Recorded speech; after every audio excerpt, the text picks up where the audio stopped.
Welcome और welcome back to learn talkies. आज हमारी थर्ड क्लास है parts of Indian constitution series की। इससे पहले हमने part 1 union and its territory article 1 to 4 and part 2 citizenship article 5 to 11 discuss किया है। आज क्लास थर्ड में हम डिस्कस करेंगे अबाउट फंडामेंटल राइट्स और लास्ट में एक स्टेटमेंट से सारे राइट्स को याद करेंगे। चलो स्टार्ट करते हैं आज की क्लास के साथ। Fundamental rights. फंडामेंटल वर्ड का मतलब क्या होता है? फंडामेंटल का मतलब होता है ज़रूरी, कुछ ऐसे ज़रूरी राइट जो हर सिटीजन को मिलने चाहिए। इसकी बात part 3 article 12 to 35 of Indian constitution करता है और ये आइडिया हमने यूएसए से अडॉप्ट किया है। यूएसए में फंडामेंटल राइट्स को बिल ऑफ राइट बोला जाता है। फंडामेंटल राइट का एक बहुत ही इंपॉर्टेंट फीचर है कि ये जस्टिसिएबल है, मतलब हमारे पास डायरेक्टली सुप्रीम कोर्ट जाने का राइट है। ऐसे नहीं कि जैसे हम कई बार हमारे नॉर्मल केसेस होते हैं, हम पहले अपने लोअर कोर्ट में जाते हैं, फिर हम हायर कोर्ट में जाते हैं, अगर तब भी सॉल्व नहीं होता हम फिर सुप्रीम कोर्ट में जाते हैं। नहीं, फंडामेंटल राइट्स में आप डायरेक्टली सुप्रीम कोर्ट के पास जा सकते हो जब आपके फंडामेंटल राइट, आपके मौलिक अधिकार आपसे छीन लिए जाते हैं या उसके अगेंस्ट कुछ होता है, तो आप डायरेक्टली सुप्रीम कोर्ट जाके कंप्लेंट कर सकते हो और सुप्रीम कोर्ट रिट जारी करके आपको आपके मौलिक अधिकार दिलाएंगे। इसलिए फंडामेंटल राइट्स जस्टिसिएबल है नेचर में। फंडामेंटल राइट, मौलिक अधिकार लागू हुए थे इंडिया में ऑन 26 जनवरी 1950। पहले हमारे पास 7 फंडामेंटल राइट्स थे और एक फंडामेंटल रिमूव करने के बाद अब हमारे पास टोटल 6 फंडामेंटल राइट्स हैं। एक राइट जो रिमूव किया गया था उसकी बात करता है आर्टिकल 31, यानी आर्टिकल 31 रिमूव करके अब हमारे पास टोटल 6 फंडामेंटल राइट्स हैं। आर्टिकल 31 जो बात करता था अबाउट प्रॉपर्टी राइट, उसे 44th अमेंडमेंट 1978 से लीगल राइट यानी पार्ट 12 आर्टिकल 300A में ऐड कर दिया। अब प्रॉपर्टी हमारी फंडामेंटल राइट नहीं, एक लीगल राइट है। और 6 फंडामेंटल राइट जो हमें मिले हैं वो हैं right to equality, right to freedom, right against exploitation, right to freedom of religion, cultural and educational rights, right to constitutional remedies. अब ये 6 के 6 फंडामेंटल राइट्स हम एक एक करके समझेंगे। हमारे डिस्कशन का पहला आर्टिकल है आर्टिकल 12, जो स्टेट की डेफिनेशन देता है, जो हमें बताता है कि हम स्टेट कहते किसको हैं। स्टेट इनडायरेक्टली और डायरेक्टली लिंक है इंडियन गवर्नमेंट के साथ। इसमें आपकी parliament, state legislature, municipalities, local panchayat, कोई भी ऐसी अथॉरिटी जो भारत सरकार से जुड़ी हुई है, ये सब स्टेट के अंडर आएंगी। वहीं आर्टिकल 13 बात करता है कि अगर कोई भी लॉ फंडामेंटल राइट के अगेंस्ट बनाया जाता है सेंटर या स्टेट गवर्नमेंट के द्वारा, तो उस लॉ को खारिज यानी नल यानी खत्म कर दिया जाएगा। इसलिए जब भी नया कानून बनाया जाता है उस समय सुप्रीम कोर्ट का एक ही काम है ये चेक करना कि इससे कोई भी मौलिक अधिकार तो नहीं छीन रहा है। कोई भी मौलिक अधिकार, कोई भी फंडामेंटल लॉ अगर वायलेट हो रहा है तो उस लॉ को उसी टाइम पे खत्म कर दिया जाएगा। फिर आते हैं आर्टिकल 14 to 18 जो इक्वालिटी की बात करते हैं। आर्टिकल 14 दो चीज़ें कहता है, पहला इक्वालिटी बिफोर लॉ और दूसरा equal protection of law. Equality before law हमने ब्रिटेन से ली है और इक्वल प्रोटेक्शन ऑफ लॉ हमने यूएसए से ली है। अब ये इक्वालिटी बिफोर लॉ और इक्वल प्रोटेक्शन ऑफ लॉ होता क्या है? इक्वालिटी बिफोर लॉ कहते हैं कि लॉ के सामने सब इक्वल हैं, किसी को भी स्पेशल ट्रीटमेंट नहीं मिलेगी, मतलब ना कोई बड़ा ना कोई छोटा लॉ के सामने, ना कोई अमीर है और ना कोई गरीब है। और इक्वल प्रोटेक्शन ऑफ लॉ कहता है कि सबके कानून को इक्वल प्रोटेक्शन दी जाएगी। बट इक्वालिटी ऑफ लॉ को नेगेटिव कंसेप्ट बोला जाता है क्योंकि ये किसी को भी स्पेशल ट्रीटमेंट नहीं देता है। एक एग्जाम्पल से समझेंगे। दो दोस्त एग्जाम देने जा रहे हैं, एक नॉर्मल है स्टूडेंट और एक विजुअली डिसेबल्ड है, और एग्जाम की टाइमिंग दोनों की ही सेम है। तो अब ये चैलेंजिंग किसके लिए हो जाएगा? जो डिसेबल्ड चाइल्ड है उसके लिए, क्योंकि जो विजुअली डिसेबल्ड चाइल्ड है, जो स्पेशल चाइल्ड है, उसकी स्पीड कम होगी नॉर्मल चाइल्ड से। कुछ केसेस में इक्वालिटी बिफोर लॉ को डिस्क्रिमिनेशन काउंट किया जाता है। दूसरी side equal protection of law को पॉजिटिव बोला जाता है, क्योंकि ये स्पेशल ट्रीटमेंट देता है स्पेशल लोगों को। मतलब आपने देखा होगा, आप जब एग्जाम देने जाते हो तो अगर कोई भी स्पेशल स्टूडेंट, कोई भी स्पेशल चाइल्ड वहां पे एग्जाम देने आया, तो अगर आपका टाइम 1 आवर है तो उनको 15 या 30 मिनट्स एक्स्ट्रा दिए जाते हैं। ये डिस्क्रिमिनेशन को खत्म कर रहा है।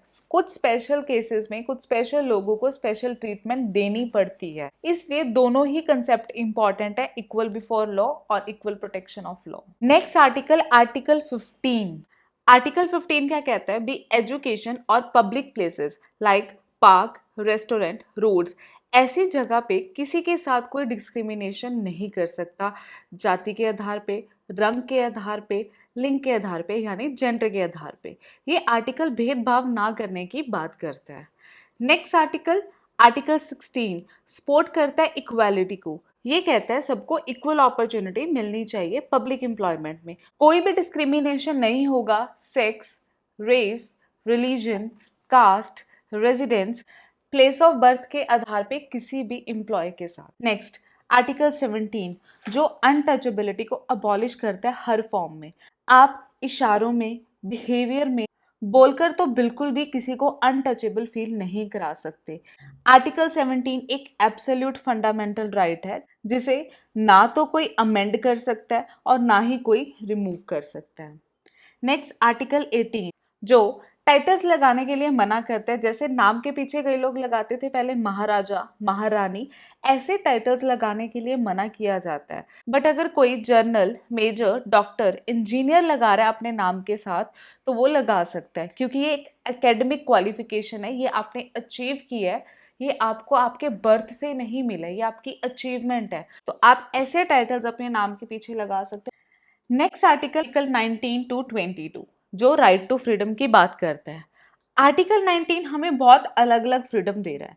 जैसे हम कहीं भी मूव कर सकते हैं, हम कहीं भी घूमने जा सकते हैं, हम कहीं भी जाकर रह सकते हैं, वो हमारा फ्रीडम है, हमें कोई मना नहीं कर सकता।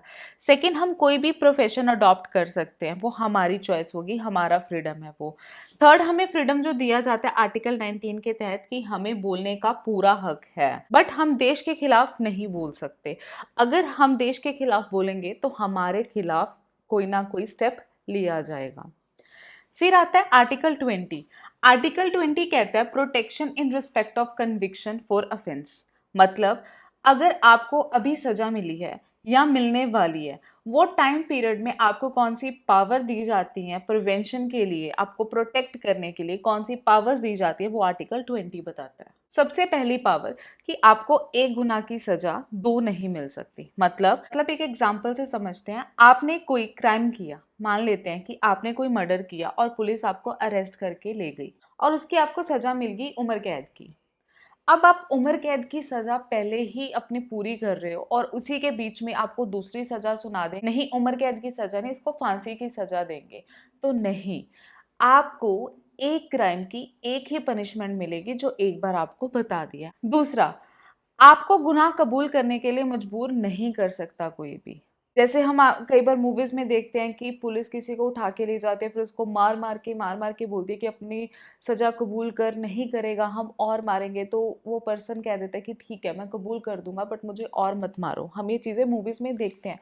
तो ऐसा हमारे कॉन्स्टिट्यूशन आर्टिकल 20 में बोला गया कि आपसे कोई भी जबरदस्ती गुनाह कबूल करने के लिए नहीं कह सकता।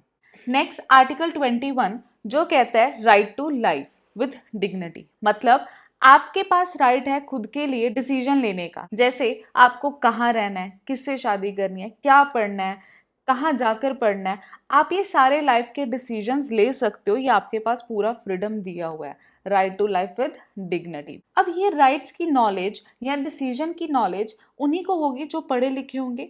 तो इसलिए article 21A right to education देता है हमें। और ये कॉन्स्टिट्यूशन में ऐड हुआ था विद 86 कॉन्स्टिट्यूशनल अमेंडमेंट एक्ट 2002 जो शिक्षा को फंडामेंटल राइट में ऐड करता है।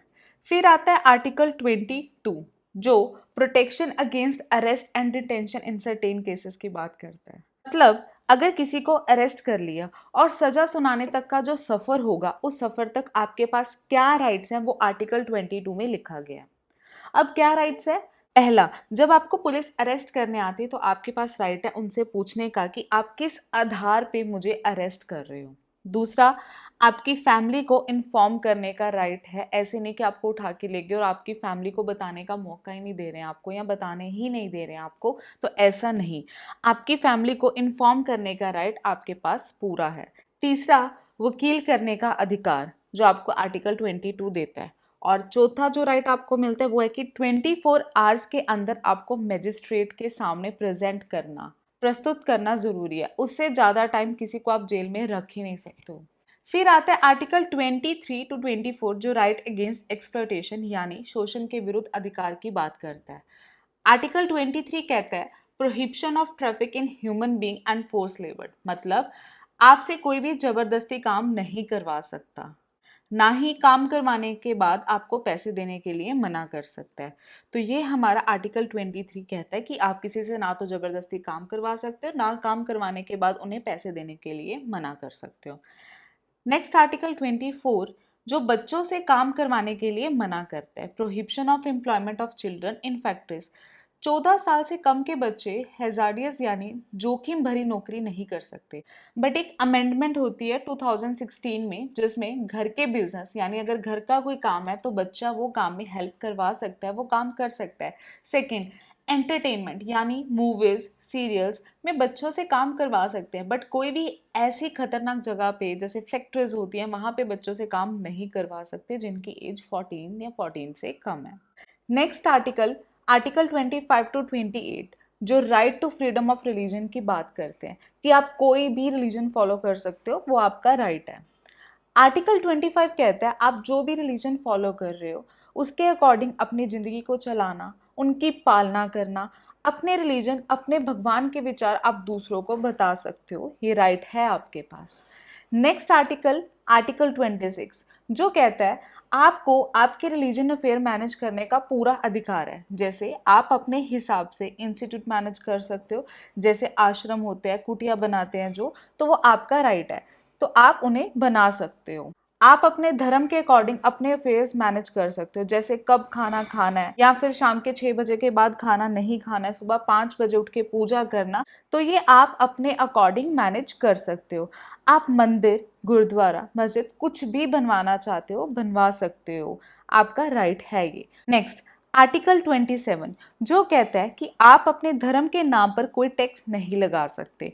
No taxes for promotion of any particular religion, मतलब आपको मंदिर बनाना है आप बनाओ, बट अगर आपके पास पैसे कम पड़ रहे हैं तो आप किसी भी चीज पर टैक्स लगा के आप लोगों से पैसे नहीं ले सकते हो, या आप रिलीजन प्रमोशन के लिए टैक्सेस नहीं लगा सकते हैं। फी लगा सकते हैं, जैसे पर्ची मिलती है जब आप कहीं पे भी चप्पल या अपने जूते रखने जाते हो तो वहाँ पे पर्ची काटी जाती है, आप वहाँ पे पैसे देते हो, या जब आप प्रसाद लेते हो उस टाइम पे जो पैसे देते हो, तो ऐसी फीस आप लगा सकते हो, वो चीज़ें अलाउ है, बट टैक्स लगाना अलाउ नहीं है।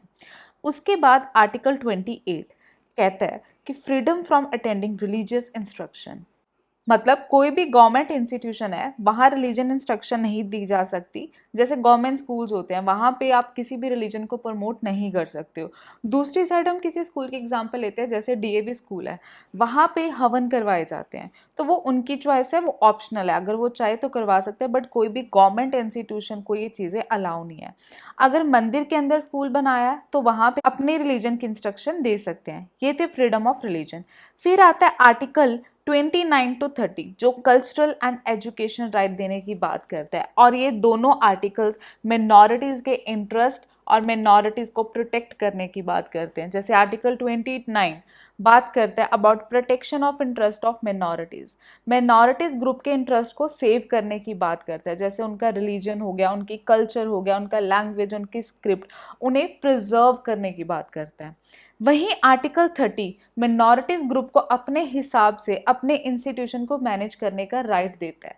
Right of minorities to establish and administrate educational institution. अगर लगे ये इंस्टीट्यूशन के अंदर कुछ गलत हो रहा है तो उस टाइम पे सरकार यानी गवर्नमेंट इंटरफेयर कर सकती है।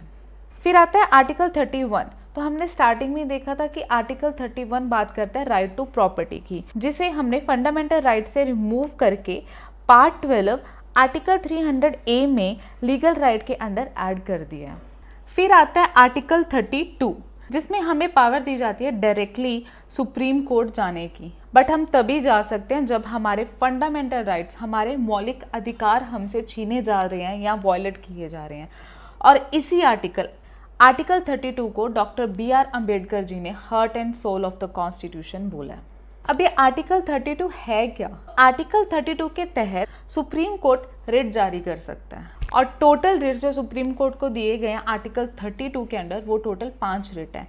सबसे पहला हैबियस कॉर्पस, इसका मतलब है टू हैव अ बॉडी। मानिए आपने कोई लॉ वॉयलेट नहीं किया, बट तब भी कोई इलीगल तरीके से आपको डिटेन कर ले, और ये बात सुप्रीम कोर्ट तक आपका ही कोई पर्सन पहुंचा दे कि मेरा जो फ्रेंड है या फिर मेरा जो बेटा है या कोई भी आपके बिहाफ पे जाके सुप्रीम कोर्ट को बता दे कि उसको इलीगली डिटेन किया गया है, उस टाइम पे supreme court habeas corpus writ जारी कर सकता है उस पर्सन पे जिसने डिटेन किया है, और उसे बोला जा सकता है कि उस पर्सन को मेरे सामने लेकर आओ, टू हैव अ बॉडी। फिर सेकंड जो रिट है वो है मैंडेमस, मीन वी कमांड। मतलब आप किसी ऑफिस में जाके वहाँ के एम्प्लॉय से अपना कोई काम कराने के लिए बोल रहे हो, बट वो हर दिन आपको ये बोल रहा है कल आना, तो आप सुप्रीम कोर्ट जा सकते हैं, कंप्लेंट कर सकते हैं कि इस ऑफिस का ये पर्सन काम नहीं कर रहा है। तो सुप्रीम कोर्ट उस पर्सन पे मैंडेमस रिट लगा सकता है और उस एम्प्लॉय को कमांड दे सकता है टू डू वर्क, काम करने के लिए। तीसरा रिट है सर्शोरारी, मतलब टू बी सर्टिफाइड। एक ऐसा केस जिस पे लोअर कोर्ट ने डिसीजन दे दिया, या वो केस जिस पे लोअर कोर्ट डिसीजन दे नहीं सकता था बट फिर भी लोअर कोर्ट ने डिसीजन दे दिया, तो सुप्रीम कोर्ट लोअर कोर्ट पे सर्शोरारी रिट लगाकर वो केस हाई कोर्ट को पास करने के लिए बोलेगा। तो ये है सर्शोरारी रिट। फोर्थ आता है प्रोहिबिशन, मतलब टू फॉरबिड। कोई केस सॉल्व होने से पहले ही दूसरे कोर्ट में पास करने का ऑर्डर दे सकती है सुप्रीम कोर्ट अप्लाई करके प्रोहिबिशन रिट। एक एग्जाम्पल से समझेंगे, गुजरात का एक केस है बट सॉल्व बॉम्बे कोर्ट कर रही है। उस समय पे सुप्रीम कोर्ट प्रोहिबिशन एक्ट लगा बॉम्बे कोर्ट से बोल सकती है कि ये केस आप कैसे सॉल्व कर रहे हैं, ये तो गुजरात स्टेट का केस है, तो फिर वो केस गुजरात स्टेट में शिफ्ट कर दिया जाएगा बॉम्बे कोर्ट से। अब आप कंफ्यूज हो रहे होंगे प्रोहिबिशन और सर्शोरारी में। तो सर्शोरारी में क्या था, केस सॉल्व होने के बाद शिफ्ट करने की बात की। प्रोहिबिशन में पहले ही प्रोहिबिट, पहले ही रोक दिया कि आप ये केस सॉल्व नहीं कर सकते, जो कर सकते आप केस वहां शिफ्ट कर दीजिए। फिफ्थ रिट है क्यू वारंटो, मतलब बाय व्हाट अथॉरिटी, मतलब आप किस अथॉरिटी से यहाँ पर काम कर रहे हो या यहाँ पर हो। एग्जाम्पल, आपने कॉलेज में एडमिशन लेना है तो उस कॉलेज के कुछ गाइडलाइंस होंगे और उसी गाइडलाइन को आपने फॉलो नहीं किया और आपने एडमिशन ले ली, बट ये चीज़ हाई अथॉरिटी को पता लगी, तो वो आपसे पूछेंगे कि आपने किस अथॉरिटी से, बाय व्हाट अथॉरिटी आपने यहाँ पे एडमिशन लिया। ऐसे ही गवर्नमेंट ऑफिसेज या किसी भी गवर्नमेंट इंस्टीट्यूशन में होता है जहाँ पे सुप्रीम कोर्ट क्यू वारंटो जारी कर सकती है अगर वहाँ पे कोई इलीगली पर्सन बैठा हुआ हो। अगर इट और अच्छे से समझना है विद केसेस एंड एग्जांपल्स, तो एक वीडियो डिटेल में मैंने ऑलरेडी बनाई हुई है, बहुत अच्छे से एक्सप्लेन किया और वहाँ पे डिफरेंट एग्जांपल और डिफरेंट केसेस को लेकर, तो उसका लिंक मैं डिस्क्रिप्शन में ऐड कर दूंगी, आप वो वीडियो देख सकते हो। नेक्स्ट आर्टिकल 33, जो कहता है restriction on fundamental rights of members of armed force. Article 33 के तहत आप आर्म्ड फोर्सेस से कुछ उनके राइट्स ले लेते हो। मान लीजिए कि हमारे कंट्री में वॉर चल रही है और आर्म फोर्स है धरने पे बैठ जाती है, जी हम तो वॉर नहीं लड़ेंगे, तो नहीं, ऐसे कुछ राइट्स हैं जो आर्मी फोर्स से लिए गए हैं। फिर आता है article 34, restrictions of fundamental right while martial law is in force in area. अगर किसी भी एरिया में, किसी भी स्टेट में मार्शल लॉ लगा है तो उस टाइम पे भी कुछ फंडामेंटल राइट्स है जिन पे रिस्ट्रिक्शन लगा दी जाती है, वो आपसे लिए जाते हैं। आई होप आपको यहाँ तक समझ आ गया होगा। तो ये थे आपके सारे फंडामेंटल राइट्स जो हमने डिस्कस किए हैं। अब स्टार्टिंग में आपको बोला था कि एक ट्रिक, एक स्टेटमेंट से हम सारे फंडामेंटल राइट्स को एक सीक्वेंस में याद करेंगे, तो अब हम वो ट्रिक समझते हैं। वो स्टेटमेंट थी equality and freedom without exploitation provided to every religion and culture in education according to constitution। equality से याद रखेंगे right to equality, फ्रीडम से हम याद करेंगे राइट टू फ्रीडम, एक्सप्लॉयटेशन से हम याद रखेंगे राइट अगेंस्ट एक्सप्लॉयटेशन, रिलीजन से हम याद रखेंगे right to freedom of religion, culture and education से हम याद रखेंगे cultural and educational rights, constitution से हम याद रखेंगे राइट टू कॉन्स्टिट्यूशनल रेमेडीज। कौन सा राइट कितने आर्टिकल्स कवर करता है वो देखते हैं। इक्वालिटी की बात आर्टिकल 14 to 18 तक की गई थी। फ्रीडम की बात हमारे आर्टिकल 19 और 22 में की गई थी। एक्सप्लॉयटेशन की बात आर्टिकल 23 और 24 में की गई थी। फ्रीडम ऑफ रिलीजन की बात आर्टिकल 25 to 28 में की गई थी। Cultural and educational rights of minorities की बात आर्टिकल 29 to 30 में की थी। राइट टू कॉन्स्टिट्यूशनल रेमेडीज की बात हमने आर्टिकल 32 to 35 तक डिस्कस की थी। तो ये थी आज की वीडियो जिसमें हमने पार्ट 3 फंडामेंटल राइट्स को बहुत अच्छे से समझा। आई होप आपको बहुत अच्छे से समझ आया होगा और आपको सारे फंडामेंटल राइट्स याद हो गए होंगे। अगर फिर भी कोई डाउट है तो आप मुझे कमेंट बॉक्स में बता सकते हो। थर्सडे मिलते हैं पार्ट 4 के साथ। Thanks for watching. अगर आपको वीडियो पसंद आई है do like share and subscribe to the channel.